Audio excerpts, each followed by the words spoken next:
Redevelopment Authority. Please note that a recording of this session will be on Facebook and posted on our website shortly after the event ends. You can also find all of our previous Nashonomics and Nashonomics Now presentations under the Events and Nashonomics Now tab on our website. Before I bring today's moderator and speaker on, I'd like to remind everyone of a few upcoming events. First is our Realtor Summit that will be held at Belmont on September 18th. AI, serving clients with authenticity, and a top producer panel are just a few of the subjects we'll cover that day. Also, for the managing brokers out there this morning, please note that we'll have a special broker-only town hall after the summit at the International Market, which is right across the street from the Belmont Fisher Center. This town hall will feature Nakia McGriff. She's the Vice President of Broker Engagement from the National Association of Realtors. Brokers will receive a special invitation for this event from me very soon. Also be on the lookout on September 11th for the 2026 Board of Directors election to begin. Voting is available to all Realtor members. And lastly, on the announcements, our annual mum sale benefiting Habitat for Humanity is going on now through mid-September. This is a great opportunity to buy mums as client gifts and support a great cause. You can find information about all these activities on our website or by calling our office. So now I'd like to introduce Greater Nashville Realtors President-elect Jack Gaughan, who will serve as today's moderator. Welcome, Jack, and welcome, Ben. Thank you. Thanks, Jaron, and welcome, everyone. So excited to have been here today to talk about the East Bank development. I know everyone in this association and beyond is so thrilled about some of the future things coming along the East Bank and all the progress that it's currently making and the progress that's likely to happen in the near future. I'm sure you're all witnessing the cranes around the Titan Stadium. It just gives that much more importance to what's going to be happening all around it. So today I'd like to introduce Ben York, who is a licensed civil engineer and a 2005 graduate of Tennessee Tech. He began his career in private practice working at a civil site engineering firm and a geotechnical and material testing firm before joining Metro Nashville in 2011. There, he held key roles in public works and the Department of Transportation. Since 2021, Ben has been part of the East Bank Development Authority, leading the redevelopment of the 550-acre area. With his background of proven success and familiarity with the work on the East Bank, Ben was named the Chief Executive Officer of the newly formed EBDA. Ben, thanks so much for coming. And before we get started, when Ben gets done with his presentation, we will have time for questions at the end. So if you have any, please submit on Facebook or in the chat, and we'll make sure to address those at the end. But Ben, thanks so much for joining. We're excited to hear your presentation.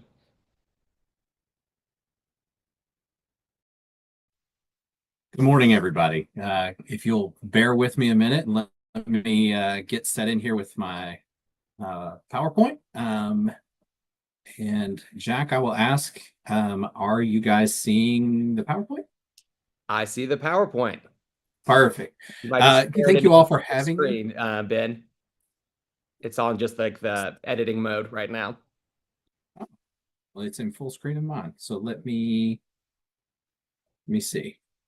If it doesn't, we're going to be able to, we can read it just fine. So either way. Okay. All right. I've flipped it to full screen, so hopefully it's projecting that way for you all. If not, please say something, Jack. Interrupt me.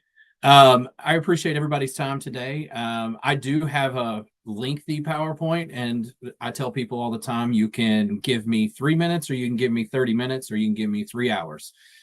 We can talk about the East Bank in scale all day long. And so a lot of our presentations revolve around this concept of scale, because we talk about 550 acres, and then we talk about 350 acres, and then we talk about 130 acres, and then we talk about 30 acres, and then we talk about 7-acre parcels or 3-acre parcels. And so this entire conversation is about scale. And so the scale of which development occurs, the scale of which neighborhood building occurs. And so a lot of this conversation today will be about scale. And so I will probably trigger some emotion and some conversation out of this. And so I would love to kind of fly through some of the details here and some of the slides, and then get some feedback, some comments, some questions, and then we can have a discourse, because I think the more discourse we have, the better the opportunity for building a Nashville for what Nashville wants and needs. And this is a generational project. And to say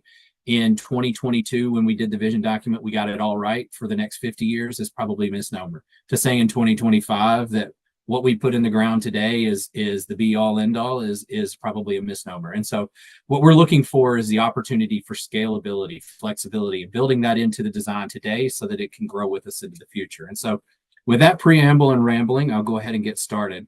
We always start our presentations with the Imagine East Bank vision document. It is our North Star.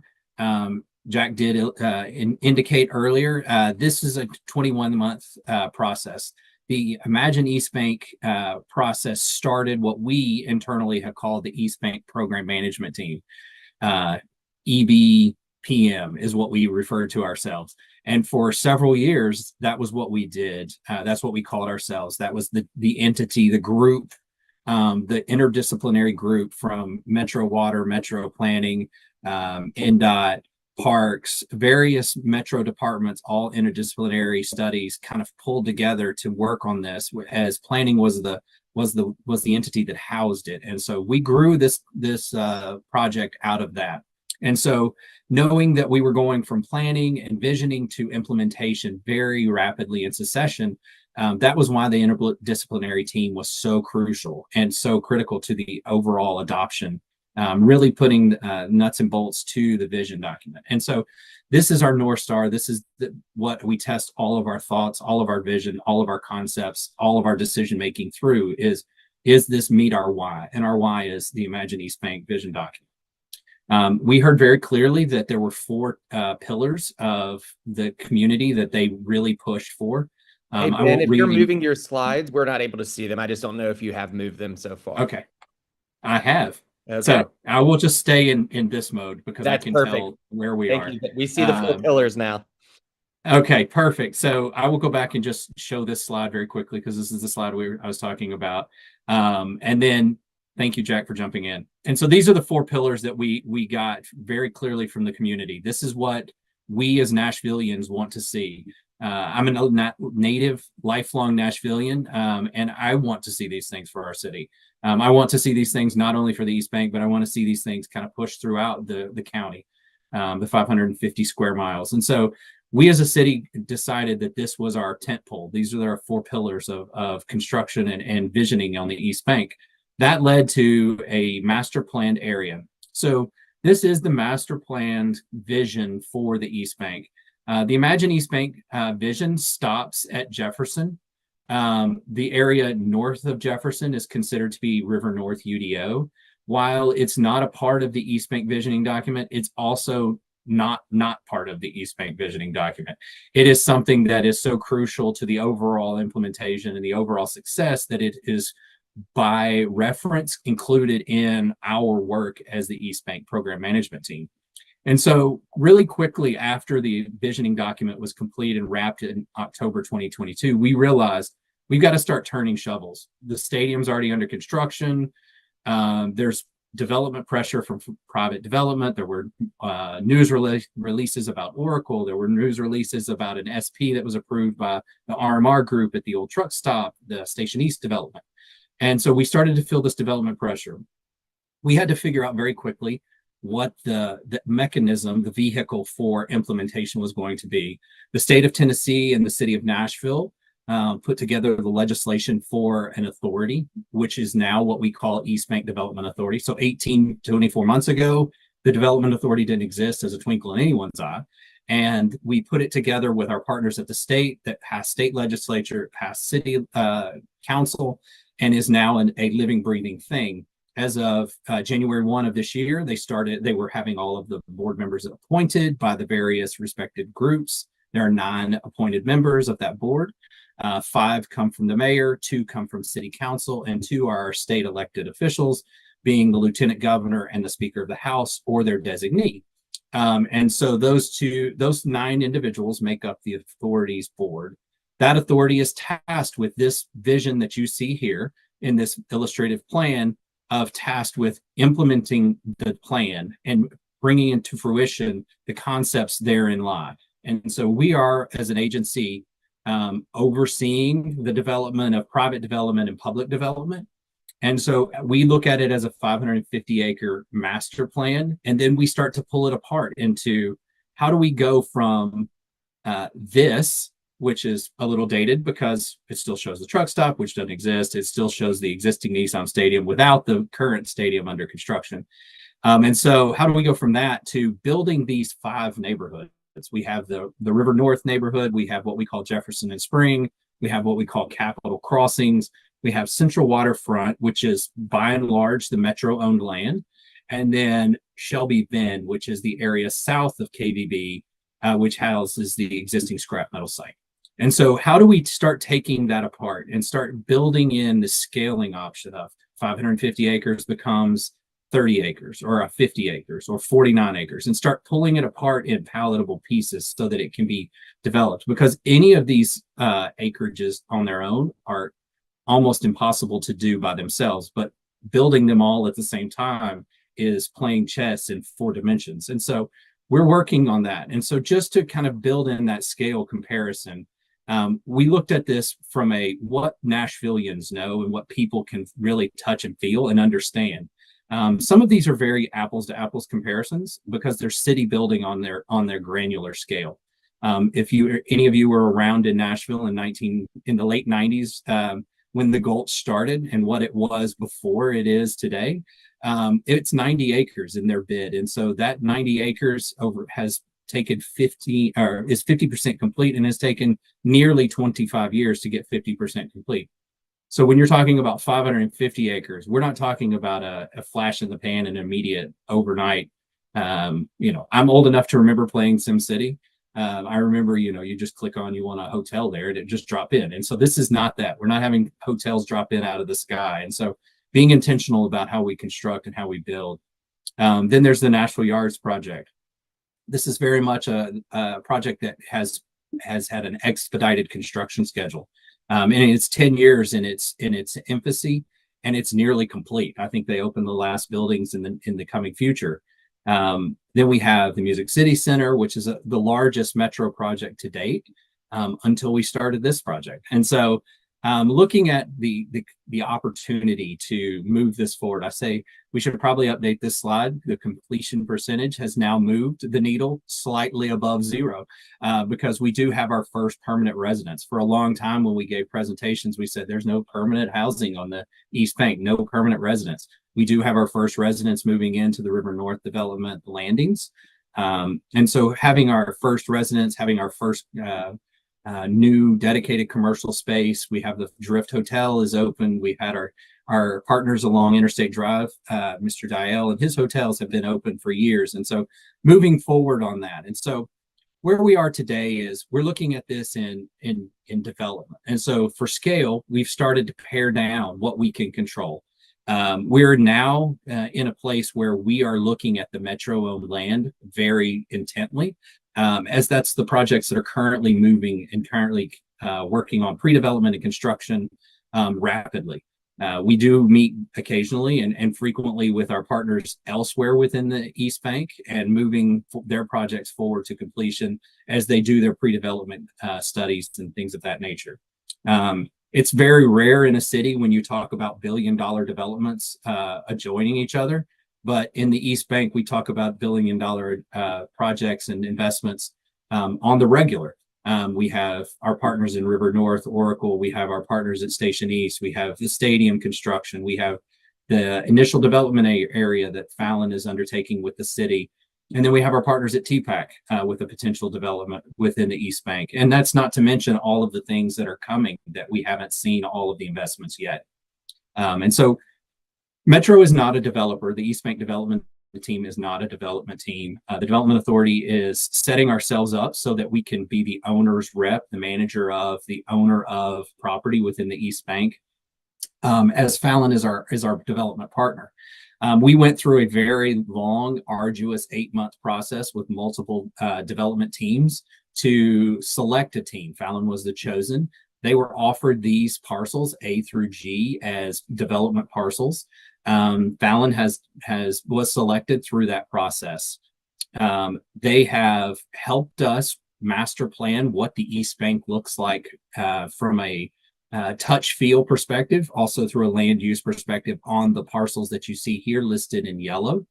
And then the remaining parcels are all parcels that have future availability that Metro and the East Bank team will, or East Bank Development Authority will coordinate with on a case-by-case basis moving forward in the near future. Once the existing stadium is demolished and decommissioned and brought back to Metro and the East Bank team.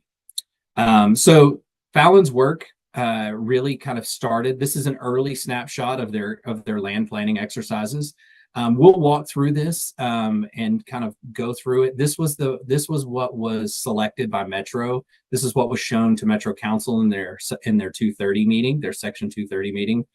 And so these are all land uses that are minimums required by Metro and agreed upon between Metro and Fallon. There are some where there may be more added to the pot.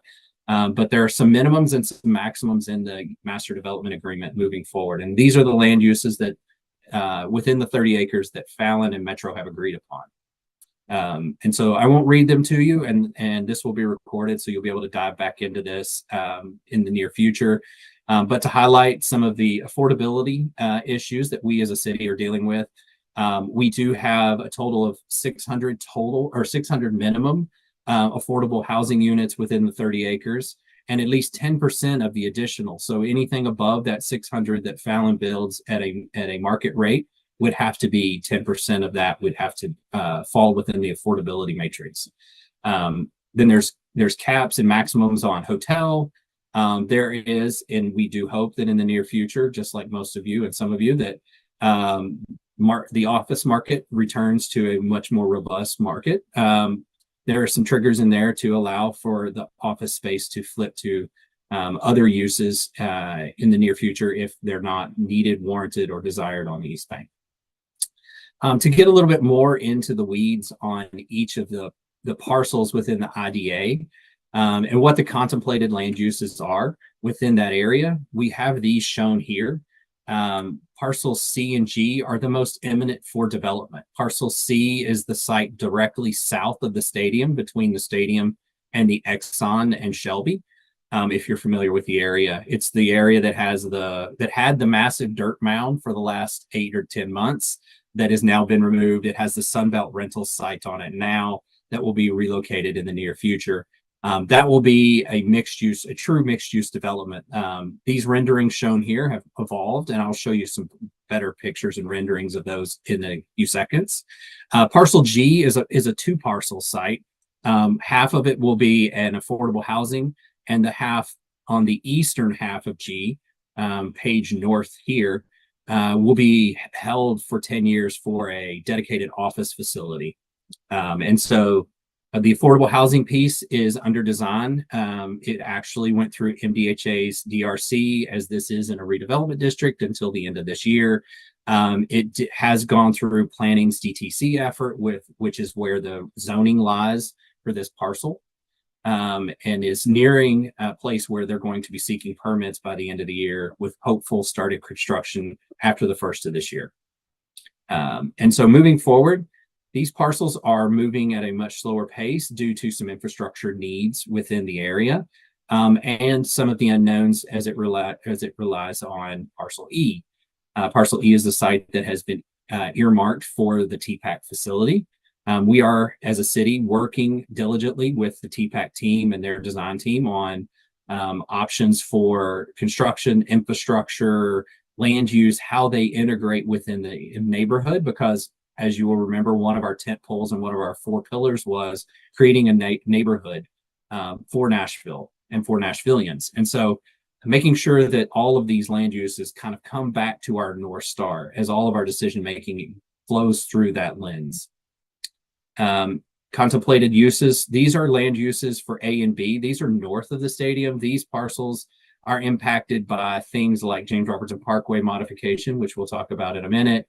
Modifications to existing Woodland Street through the Spokes project that NDOT is working on, and as well as the relocation of the JJC into their new facility, the NYCE, the nice facility up on Brick Church. And so These two sites are kind of held because they are more dependent on other projects.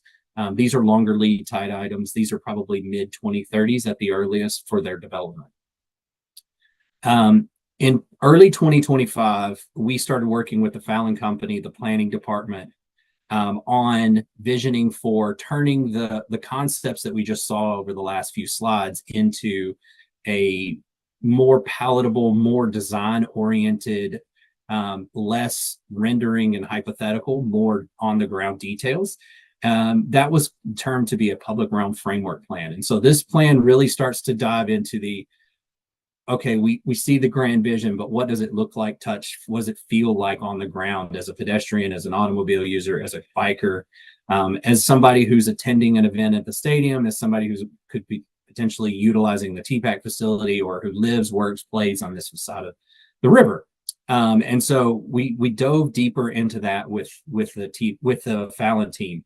And earlier this summer, that plan was adopted and kind of ratified as the kind of benchmark. And so some of these are the renderings from that. And so this is the terminus of what they call the Music City Mile, which is shown here in that purple magenta color. And so this is the grand stair that would lead you up to the Music City Mile, which we all know as the Shelby Street or the Siegenthaler pedestrian structure that takes you over the river. And so this would be the kind of the termini for a user coming into this space. And so this grand gesture drops in the middle of parcel D, which is in the initial development area that Fallon is working on. We also have some renderings along the area. This is through parcels E and F. And so this is very much akin to a Highline-esque style development where you have this upper and lower. And so up on the pedestrian bridge elevation, you have all of this activation and all of this engagement. And then down at the street level, you would have additional engagement and additional uses that would be tailored to those spaces as well. These are also showing some of those types of construction. These are conceptual in nature at this moment. And moving forward, they will meet with planning and their DTC team to make sure that they meet the style and guidance for the East Bank that really the East Bank team, East Bank Development Authority, Fallon, and Metro all see as the vision. These are also some renderings. This is within parcel F, showing how the connection between the buildings would kind of overlay and spill out into the public spaces. Here again, some more renderings along, this is along Victory Avenue. So Victory Avenue is to the right of the page, parcel E, and the TPAC facility is to the left, to the west side of the page. And so this really starts to tell a story about how we see the public open spaces being the front door for a lot of these facilities, and allowing much more soft green infrastructure to kind of interact with these very tall pieces of vertical construction. Like I said, parcels C and G are imminent in their construction. We hope to see parcel C break ground in the spring or in the summer of next year. We're working with our partners at Metro and with Fallon on their design. If you read the paper, most recently, they selected their design consultant team, their architect of record for the site, and they're moving forward with C, and I already gave an update on G. This is a generalized timeline of where we're headed on that 30 acres and how we're moving forward on those. So I did kind of mention briefly some of the concepts along the Siegenthaler Bridge, and how today the Siegenthaler Bridge comes across the river, and then just like the west side of the river, the east side of the river comes across pretty nicely and then dives down very steeply, and is a difficult transition to navigate for some. And so we're looking at opportunities to change that and to provide some of that upper and lower activation. This is one of the main concepts, reasons why the Fallon Company and their partners were chosen, was some of their activation efforts along the upper and lower, and figuring out how to integrate various levels of design and to create some real interesting tension and friction to create those places where people want to come and stay and interact. And so we do have some concepts about how we move people There's some concepts about how moving people from the pedestrian bridge to Cumberland Park and Wazioto Park, making sure that we get some of that activation along our green river edge, because one of our four pillars was how people wanting to interact with the river, engaging with the river, and respecting the river, getting back to our green spaces along the river. And so we've gone through some concepts. These are all conceptual level, and so we're looking for opportunities to start the conversation with the public about how we do that in a genuine and creative way. And we hope to do that over the next 12 months. So be on the lookout for some of that conversation. So these are some renderings. This is the kind of the what. This is the issues and the opportunities that we're looking at. If you're kind of getting reoriented, the bridge building is the structure at the bottom of the page. The pedestrian bridge is at the corner of the page as well. And then Cumberland Park, Wazioto is to the top side of the page. And the next few slides show some graphical renderings about how we could move people from the upper down to the ground level. And so we've explored various options about helixes, switchbacks, ramps, giant teardrops. We have thousands, and I would say thousands. We have hundreds of various options that we've gone through with our design partners to kind of look at how we integrate this. As you can tell, most of these have some impact on the park.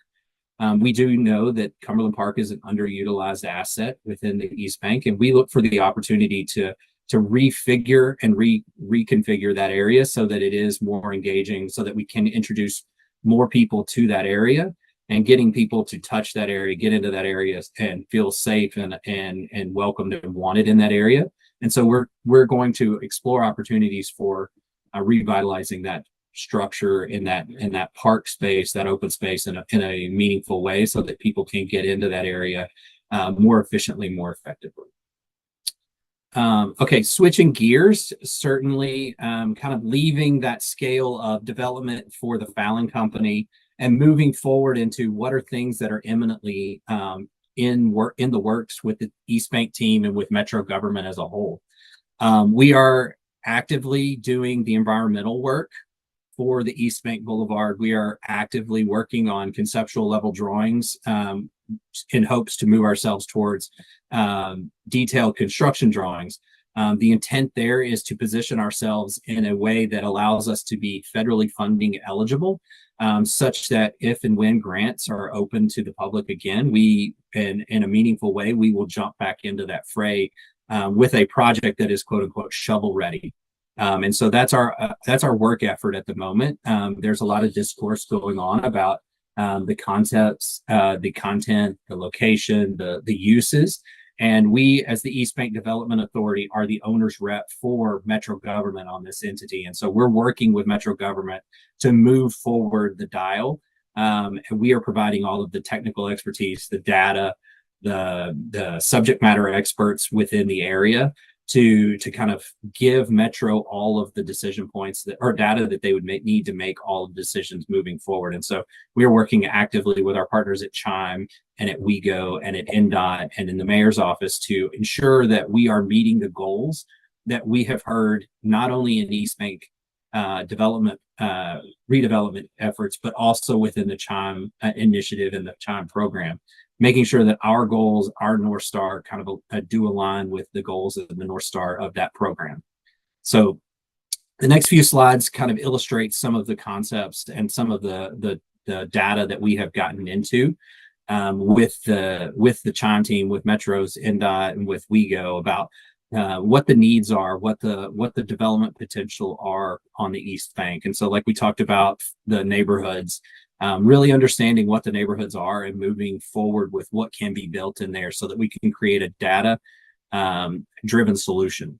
One thing that I'm really impressed and really proud of that the vision document, I think, did really well, and that we listened to the community pretty heavily on, is the density that is being proposed here allows for very intense land use. And so to assume that everybody who lives here will be able to pop in a car and drive somewhere is somewhat of a misnomer. And so having the ability to offer alternative modes of travel, whether that be through transit, whether that be through walking, whether that be using greenways and as mobility, whether that be using some of the potential for future water access and future water mobility, whatever those mobility options are, really creating a space where those are thoughtfully and well engaged.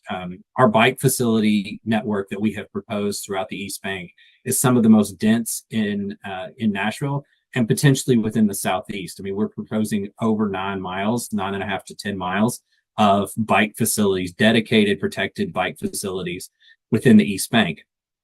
I dare say there's anywhere in Nashville, in this county, that gets anywhere near that metric. And so we are really looking at an opportunity to create a grid for non-motorized users to really kind of be able to move in and around the area in a way that is safe and efficient.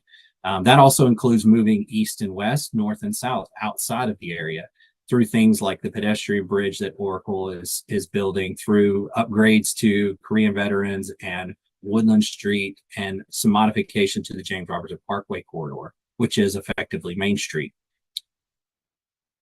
So this is kind of a regional bike network map that we've kind of shown, where we kind of took the scale option and we went from our 550 acres and really started to draw back and kind of get even further outside of our bubble to see where are the purposeful connections that are needed from the East Bank into East Nashville or North Nashville or into downtown core.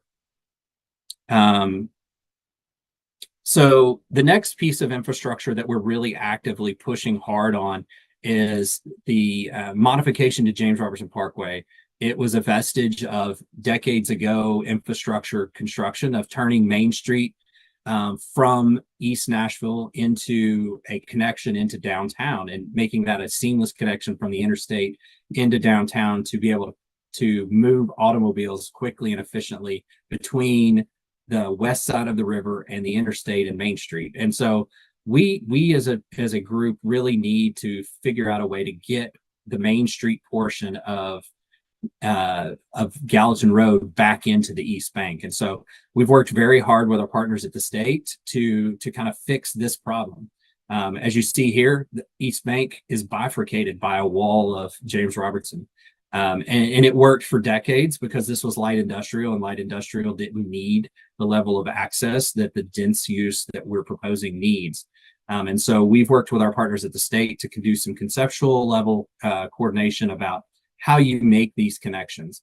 If you're familiar with Woodland Street, this is a very similar use that Woodland Street has. It's a very similar slope. It's a very similar configuration from an elevation perspective.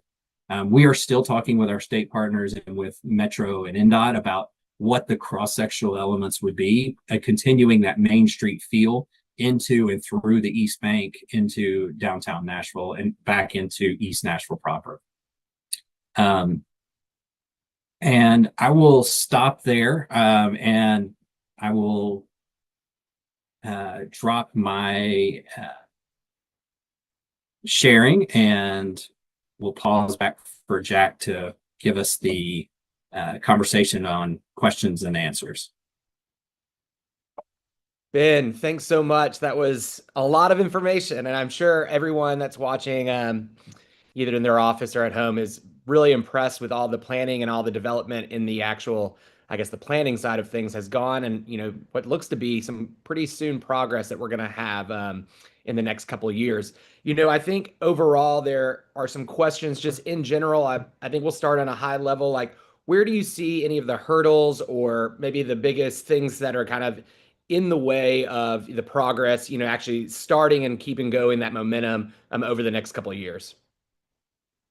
Yeah. So if you think about city building on its most foundational level, we are in a place where we're struggling, or I shouldn't say struggling. We are in a place where we are lacking in some of the key things that make development possible, make living possible.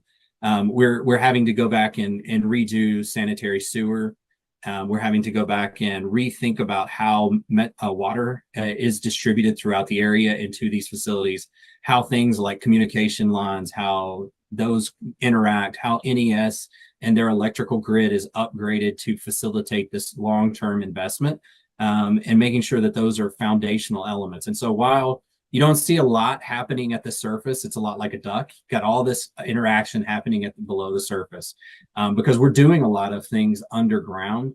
We're working really hard to push all of the overhead electric underground, all the comms underground, and making sure that those are set up in ways that are really urban friendly and in a way that moves forward. And so that's the big challenge, is making sure the infrastructure is put in place, not just the mobility infrastructure, but the infrastructure that makes living possible. Got it. So all of that to be said, working with all your public and private partners and all of these different things, is there any particular, out of state? Do we have a lot of interest coming from out of state developers to be a part of this development? Is this all going to be, local, or how does that work as far as how you guys are reaching out to find the people that are going to kind of help with spurring on this development?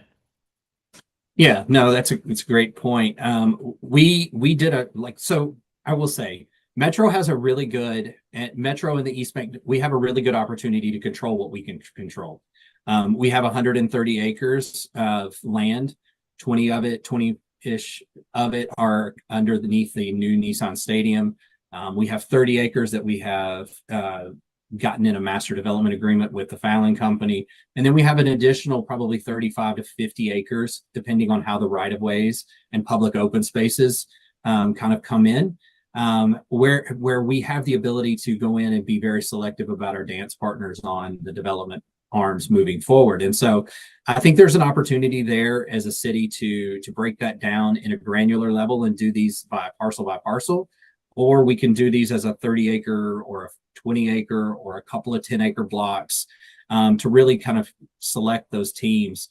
They will go through a competitive procurement process in the future. Those are far out. We do have the ability to kind of reach into that a little bit deeper than we do, say, in private development. We can't control who buys land and who develops on what land. We are a city. We're not an autonomous being that owns the entire East Bank and controls who can do what, when, and where. We are facilitating development in a logical way. The Gantt chart for overseeing development of this scale is pages and pages and pages long and miles and miles and miles deep. And so making sure that all of the, that when Oracle wants to turn on lights at some point in the future, that the electrical grid is built to facilitate them, and also a hotel that may want to build across the street, or a private development somewhere in the near future. And so we're really trying to figure out how to make those levers work to facilitate development for both the 70-acre parcels and the quarter-acre parcels.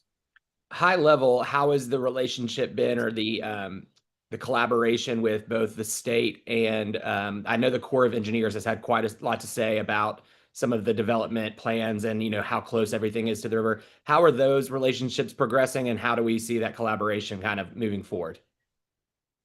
Yeah, we meet regularly with our partners at the Corps of Engineers and Metro Water.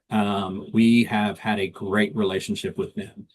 Back 4 years ago, when we started ringing the bell that we were doing this visioning document, they said, we know the history of the East Bank. We know what has happened in the past, and we want to do a detailed analysis on what development on that bank of the river would do to the overall network, stormwater network. And so they've been a great partner. They've done some very detailed information. At our last board meeting, Barry Moran, who represents the Corps, gave a very detailed presentation about their analysis work and the fallout from that.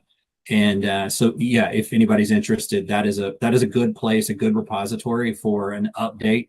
And if you really want to nerd out and geek out, we can get you even more information. I loved it.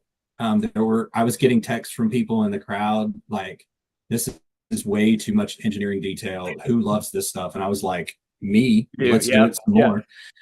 So they've been great. They have been great. Our state partners have been absolutely fantastic. We have a dedicated touch point within TDOT to say, I've got a guy who wants to build a parking lot. I call TDOT. I call them specifically, or I would need to modify this, this interchange, or I need to change this stoplight, or whatever the case may be. If we touch anywhere near their property, we've got a dedicated touch point. They have been amazing. They meet with us on the regular. They give us some really good feedback. We've been able to really have a partnership in that space. Awesome.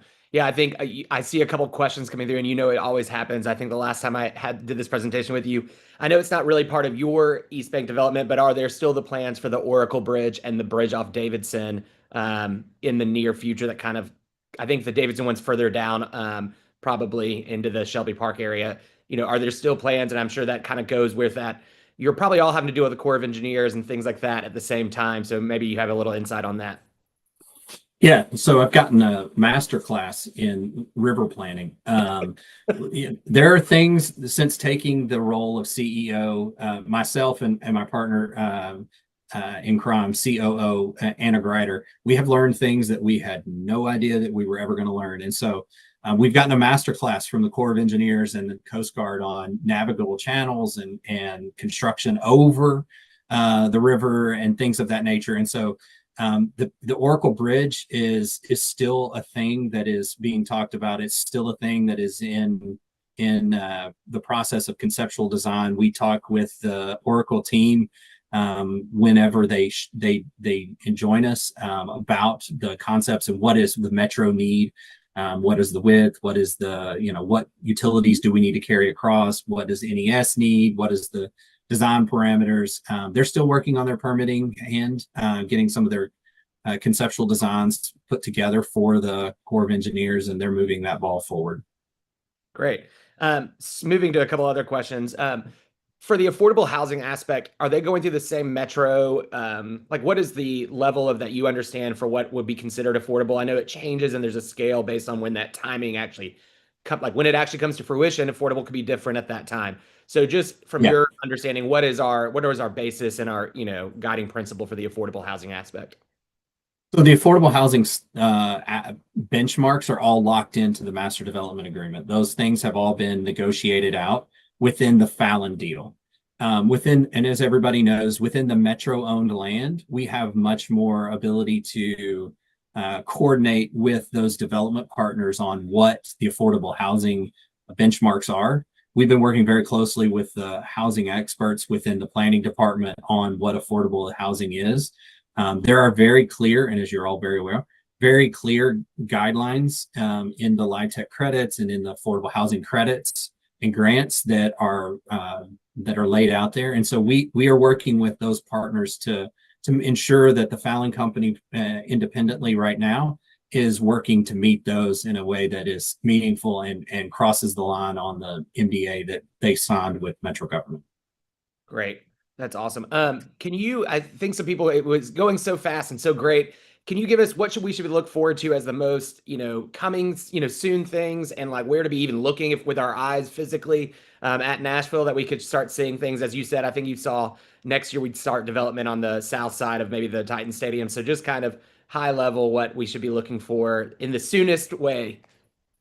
Yeah, I think the next phase of development that you'll see is the Parcel G and the Parcel C commencement of construction. I think it's really truly telling that Metro's priority was the affordable housing piece, and that will be the very first piece that starts construction. We've been meeting with the Elmington Capital team. They've been going through permitting and with the hopes of putting their construction fences up and starting construction first quarter of next year. And so we believe that is an imminent construction. That's the first shovels you'll see in the ground. That's the first Metro project that you'll see touch dirt. And so we're really looking forward to that being moved forward and moving on. I think followed quickly succession of that is construction of Parcel C and moving that mixed use development forward in a meaningful way. I think Fallon has a very clear path that they want to be done, or cutting ribbons on COs of some of those buildings, to deliver that 7.5 acres of mixed use development all at one time is not probable. So they'll have to develop it and deliver it in phases. And they hope to have that first delivery of a residential tower and a hotel tower with all of the ground floor mixed use retail within that first 2028, 2029 kind of window. And does that include, just for frame of reference, I know the Titans development and the Titans Authority do they have their own retail and mixed use development that they're doing around their stadium as well? Or is it purely, we're talking about the Fallon development as what you should expect around the Titan Stadium? Correct. Correct. Great. How do you feel as though the new, with the scrapyard now being sold and things like that, how does that play in, or how do you guys plan to partner with kind of whatever that might be going down the road, since it is so close to the development?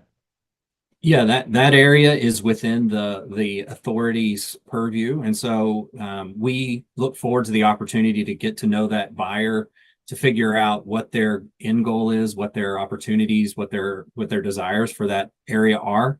Work with them. Is it a baseball stadium, Ben? Do you know if it's a baseball We're stadium? working with them on developing the property in a way that is meaningful for the city of Nashville, meeting the goals, the North Star, our Yeah. North Star on putting in a Nashville neighborhood. And so we're looking forward to the opportunities and whatever that may bring.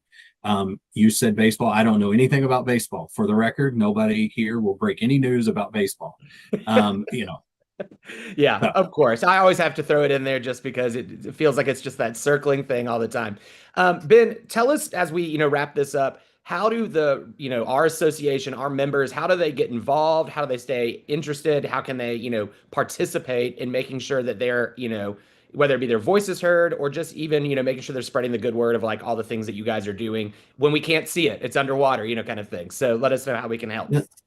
This is a great question. It's very topical. We as a group, and I say we are two people, myself and Anna Greider. We hired our first employee on Monday, and so she started on Monday. Michelle Scopel, who was formerly with MDHA, has transitioned over and is part of our team now as a director of program management. We're now three. We hope to have our finance person on board in October, and then we're actually doing interviews for a public information officer or comms director, because we have had a lot of conversation about us, but not with us. And so this is very topical, and this is very much on the tip of our tongue of how we meaningfully engage in a way that tells the story, how we see the story unfolding. And so making sure that the things that aren't as much fun to write a news story about. Nobody's calling me saying, hey, you guys wrote a really good employee handbook. Let's talk about it. Nobody's talking about that.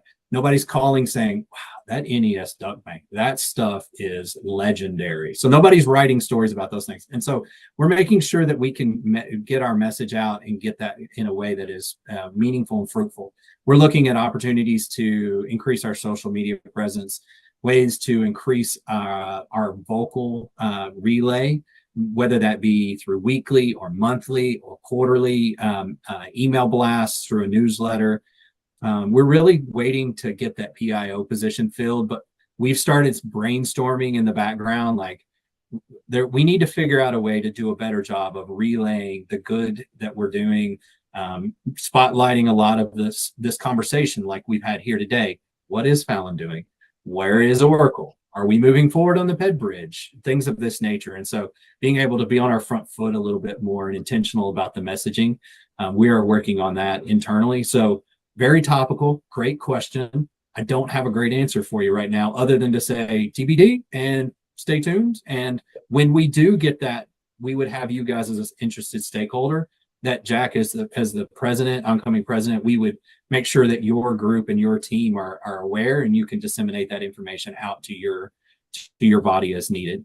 Yeah. And I know that, when it comes to real estate, we're, this is something not just from a development side, but we're interested in all aspects, the transit and how that impacts, our commutes for our clients and people to work. So, anywhere that we can kind of plug in and help it, make sure that we're understanding and making sure that we're thinking about as you said, the guiding principle of all Nashvillians and how it works for everybody. This is a huge undertaking, as you said, and it's going to take many, many years. So we know that there could be some things that come up throughout time that we have to address. And we hope that we can play a part in that and making sure that we're helpful in addressing it for the best of Nashville.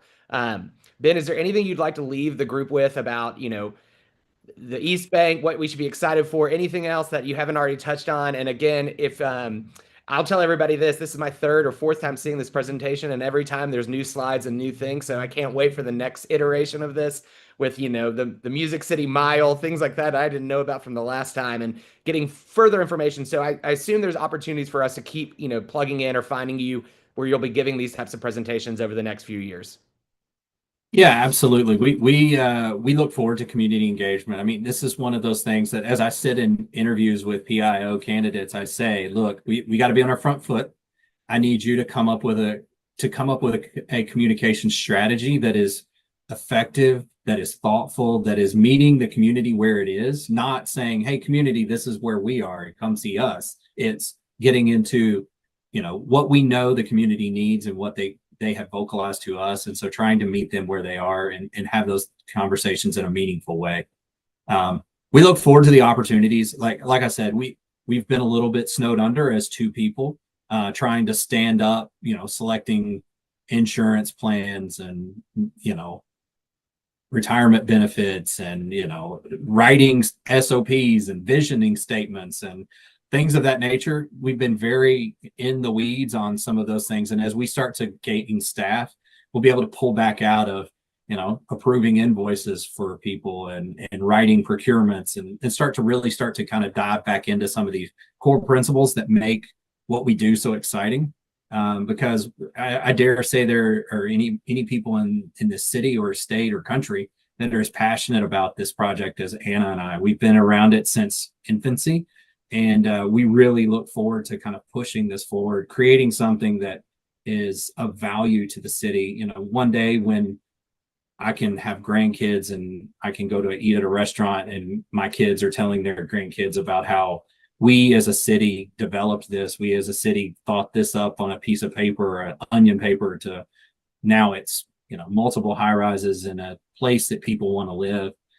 We are really intentionally trying our best to put the open space in a place that is very forward in the program. We're really trying to make sure that our mobility is very forward facing, making sure that it is scalable and accessible. And so making sure that it is opportunistic to, we know how Nashvillians move in 2025. We have a pretty good idea how Nashvillians will move in 2035. But giving ourselves room to have that 2055 conversation of how does Nashville move in 2055? Will it still be the same way? Can we influence mobility in a way that is much more seamless and positive? We'll see. And that's where our goals are, is to really kind of lean into scalability of development, making sure that it has room to grow and change, because there's probably people who design Broadway, and I guarantee you that in the 1700s Broadway wasn't what it is today. And so changing the ever-changing nature of Broadway, I remember when there were planters in the middle of Broadway, and I remember when the sidewalks were different and the lane configurations were different. So there's this evolutionary tale of how our infrastructure grows over time, and that's what we're really leaning into. Well, Ben, credit to you and Anna on all the work you've done. Again, it's very impressive. I know that, as you said, it's not the flashiest stuff yet, but soon enough, there'll probably be a building with your name on it somewhere down there. I have no doubts. But anyways, hey, thank you so much. No, that to have buildings and things named after you in Nashville, you have to be dead. So if you're calling things that are going to be named after you, okay, you're right, Ben. We'll leave that for the future. All right. Yeah, Ben, thanks so much for joining us. And again, thanks to the membership for being so engaged and joining this conversation. If you didn't have your question answered, please feel free to email myself or someone at the association, and we'll make sure to get with Ben and try to address those questions, maybe in a Q&A of some sort that we can do in a written email or blast for everyone. Also, just don't forget that our slate of 6 will be announced soon and that voting will start in September. We've got a great group that are going to be up for the board of directors. We have our summit coming up, and then we also have our installation in November. We hope to see everybody at all these events. They're always constantly giving you opportunities to be engaged with our city and with the people like Ben York who are making huge impacts on our city. If you have any ideas for a future Nashonomic topic, make sure you submit them to myself or someone at Greater Nashville Realtors, and we would love to see what we can hold that brings value to our membership for the next one to come. Again, Ben, thanks so much. Thanks, everyone, and everyone have a great Thursday.